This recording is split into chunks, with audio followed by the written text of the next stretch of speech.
안녕하세요 여러분, 시옷입니다. 오늘은 5월 19일 일요일이에요. 제가 오늘 미는 패밀리 데이에 가거든요. 그래서 그 전에 잠깐 영상을 찍어보고 가려고 해요. 제가 기브앤테이크 캠페인에 참여하려고 안 읽는 책 목록을 좀 골라봤어요. 기브앤테이크 캠페인은 읽지 않은 책을 기부하고 100% 포인트로 적립받을 수 있는데요. 미님사를 제외한 타 출판사 도서로만 가능하고 깨끗한 도서로만 가능하다고 해요.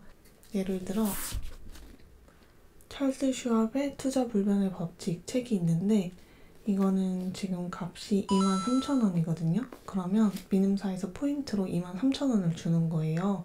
보통 알라딘에 판매를 하면 2,000원, 3,000원 이 정도로 받을 수 있더라고요. 요거는 23,000원을 다 받아서 23,000원짜리 책을 살 수도 있으니까 이번 기회에 안 읽는 책들을 좀 정리할 거고요. 대신 전체 금액의 40%만 포인트를 쓸 수 있다고 해요. 그러니까 이걸 너무 많이 갖다 팔면 받은 포인트보다 제 돈이 더 많이 나가니까 일단 1차적으로만 책을 골라봤고 2차로 책을 좀 분류하고 얼마큼까지 책을 살지 계산해보고 가려고 해요. 일단 이거는 비즈니스 북스에서 나온 찰스 슈왑 투자 불변의 법칙이에요. 보통 투자 책이 나오면 좀 늦었다고 하잖아요. 그래서 저는 경제 위주로 골라봤어요. 그리고 요거는 아마 선물 받은 책 같은데 홀로 사는 즐거움, 법정 스님, 2020 부의 지각 변동, 김난도의 1000번을 흔들려야 어른이 된다, 30살엔 미처 몰랐던 것들, 시장 마법사들, 하나는 역행자고 하나는 시크릿 더 파워, 내가 알고 있는 걸 당신도 알게 된다면. 일단 8권을 가져가면 137,500원을 받게 되네요. 38만원 정도를 결제를 하면 이 금액을 포인트로 쓸 수 있을 것 같아요. 그러면 이만큼만 팔아도 22만원을 결제를 해야 되네. 어떻게 해야 되지? 욕심부리지 말자. 18만원? 욕심부리지 마.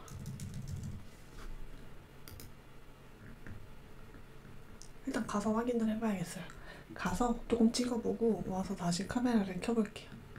이따 만납시다.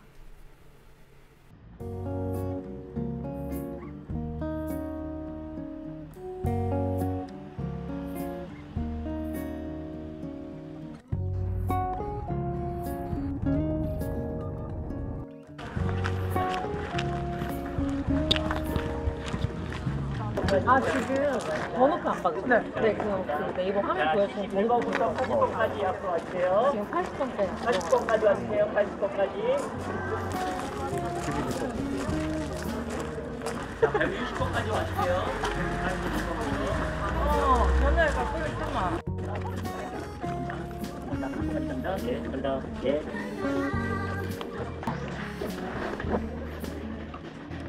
적립하셨고 총 144,4,000점 오늘 사용 가능하십니다.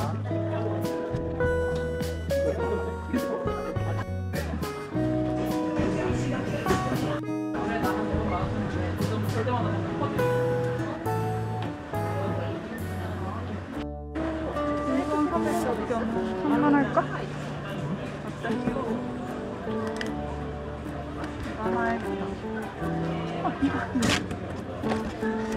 아, 여가 C랑 이렇게 있네. 이거 2개 하면 되겠다.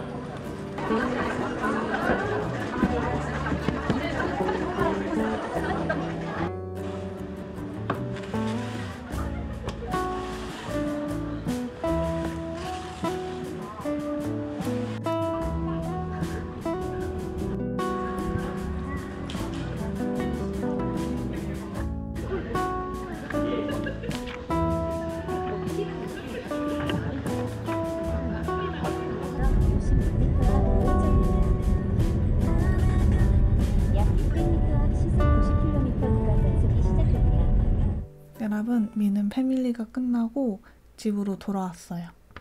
오늘 저는 총 36만원어치의 책을 구매했는데 여기서 10% 할인이 들어간 합계는 32만 4천원이었어요. 거기서 제가 안 읽는 책들을 팔아서 받은 적립금 중 12만 9,600포인트를 사용했고 제가 최종 결제한 금액은 19만 4천원입니다. 구매한 책들을 하나하나 보여드리면서 제가 왜 구매했는지도 얘기해 볼게요. 우선 첫 번째 책은 에밀리 디킨슨의 결핍으로 달콤하게입니다. 제목부터 너무 멋지죠? 이 책은 미음사 북클럽 선택도서로 먼저 잠깐 만나봤던 책인데요. 친구 미편과 연인에게 보낸 편지를 엮은 서간집이에요. 여러분 노르웨이 공공예술 프로젝트 미래도서관 아시나요? 2014년부터 2114년까지 100년간 매년 작가 한 명씩 선택해서 미공개 작품을 받고 보관을 하다가 2114년이 되면 공개하는 프로젝트인데요. 2018년에 한강 작가가 선정이 됐고 사랑하는 아들에게라는 작품을 전달했다고 해요. 이 프로젝트에서는 제목만 이렇게 공개를 하고 분량을 포함한 모든 걸 다 비밀로 봉인해둬요. 2114년이라고 한다면 한강 작가도 그녀 가족도 이 프로젝트를 기획한 사람도 그리고 저도 아마 이 세상에 없겠죠? 그러니까 정작 그녀를 지금 사랑하는 사람들은 그 작품만을 읽지 못하는 게 너무 아쉽게 느껴지더라고요.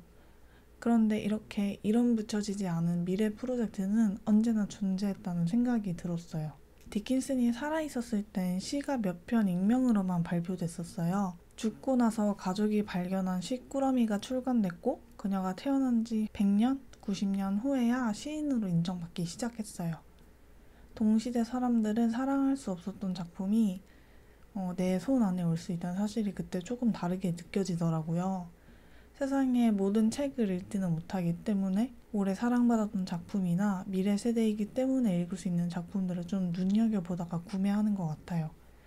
아직 읽어보진 않았지만 디킨슨을 보면서도 그런 생각이 들어서 이 책을 골랐고 이게 민음사의 인문학 클래식 시리즈더라고요. 그래서 시리즈 중에 우울의 고백과 오디세이아를 함께 구매했어요. 일리아스 오디세이아는 모두 아실 것 같아요. 근데 참 읽기가 어렵죠. 저는 몇 번 실패했던 작품들인데요.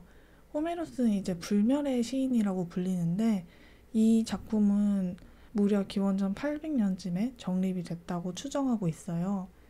그러니까 성경과 더불어 세계에 가장 많은 영향을 줬고 심지어는 문자를 갖게 된 그리스인들이 받은 최초의 선물이 이 작품과 일리아스라고 해요. 근데 이런 작품은 너무 오래전에 쓰여진 거라 번역이 중요한 것 같아요.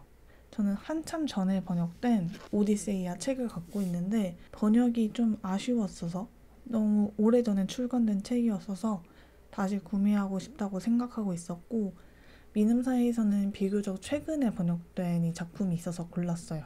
일리아스를 먼저 읽고 오디세이아를 읽어야 한다고 해서 일리아스는 새로운 번역본으로 이전에 구매를 했었거든요. 이 버전의 오디세이아는 이만큼 두꺼운 걸로 알고 있는데 이렇게 되면 들고 다니기가 좀 어렵잖아요. 근데 민음사에서 구매한 오디세이아는 두껍지만 상대적으로 작아서 밖에 들고 다니기도 부담스럽지 않은 것 같아요. 어떤 번역이 더 좋은지는 아직은 모르겠지만 원래 오디세이아도 이 버전으로 살려다가 좋은 기회인 것 같아서 한번 인문학 클래식 버전으로 구매해봤습니다. 그리고 앞에서 보여드린 김수영 전집도 2권 구매했어요. 지난번 책 구매 목록 보여드릴 때 김수영 디 에센셜도 보여드렸었는데 아무래도 전집이 있으면 공부하기도 좋을 것 같고 해서 이 버전으로 업데이트한다는 마음으로 구매했어요. 저는 전집 모으는 걸 좋아하는 편이기도 하고 디 에센셜은 그래도 새 책이니까 가족이나 지인에게 선물해도 괜찮을 것 같다고 생각이 들었고요. 디 에센셜 보여드린 김에 좀 추가로 보여드리자면 저는 총 4권을 새로 구매했어요. 다자이 오사무, 헤르만 헤세, 버지니아 울프, 알델 까미를 골랐고 그냥 거기에 있는 거 다 집어온 것 같아요. 까미는 제가 최근에 전집을 또 갖게 됐잖아요. 그래서 구매할까 말까 고민을 했는데 이게 원래 그 디에센셜 꽂혀있던 곳에는 까미가 없었거든요. 근데 누가 집었다가 빼려고 다른 곳에 뒀었나 봐요. 결제를 하려고 줄 서 있는데 이걸 다른 곳에서 발견했더니 뭔가 보물을 찾은 것 같고 한정판 같고 이렇게 해서 끝에가 살짝 찢어져 있는데도 구매했어요. 제가 최근에 시지프 신화를 읽었는데 정말 너무 좋았거든요. 시지프가 시시포스라는 그리스 신화 인물인데요. 제우스가 화가 나서 시시포스를 저승으로 보내는데 이 사람이 여간 깨를 잘 부리는 게 아니라서 저승의 신 하데스를 속여서 거기서 장수를 누려요. 그래서 그 벌로 큰 돌을 가파른 언덕 위로 굴리는 영원한 형벌을 받아요. 시지프 신화는 에세이인데 그 마지막 장에서 시지프 이야기를 들려주면서 돌을 미는 그의 모습과 오늘날의 노동자 모습을 좀 연관시키거든요. 그런데 시지프의 운명, 그의 이야기가 비극적인 거는 시지프의 의식이 깨어있기 때문이라고 해요. 그 의식과 연결시켜서 시지프의 승리와 행복을 말하는데 작품이 너무 좋은 거예요. 저는 이방인이랑 결혼도 참 좋아하고 전집이 있으니까 다른 작품들도 열심히 배워보고 싶어서 이거는 제가 잠시 갖고 있다가 까미를 읽어보고 싶다는 지인이 있으면 선물하고 싶어서 사왔어요. 비록 좀 찢어진 거긴 하지만 여러 작품을 선물할 수 있다는 거는 또 행복이기도 하니까 그렇게 하려고 구매했고, 그리고 시지프가 오디세이아 아버지라고도 하는데 이렇게 연결된 작품을 함께 있는 것도 너무 재밌지 않나요?